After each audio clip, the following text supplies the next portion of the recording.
Welcome to JH.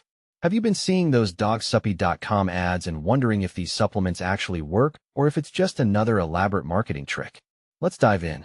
Dog Suppy sounds fancy, right?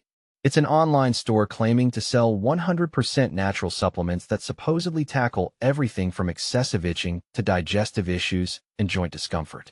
Basically, they promise to solve every annoying problem your dog has without you ever having to step foot in a vet's office.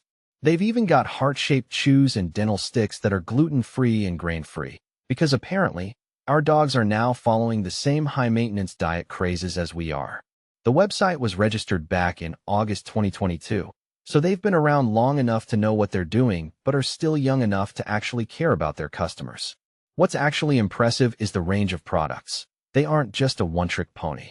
They even try to explain the science behind each chew, acting like they're running some high-tech mini-doggy lab instead of just selling expensive snacks. Surprisingly, they aren't hiding behind a faceless corporate wall either. They show real photos of their team and offer live chat and phone support, which is a refreshing change for those of us who prefer talking to humans over malfunctioning bots. If you happen to be in Belgium or the Netherlands, they have 500 physical locations, which is either a lot of stores or a sign of a very pampered dog population, you decide. You can even find them on Amazon for that sweet, familiar checkout dopamine hit. The reviews on Trustpilot seem solid too.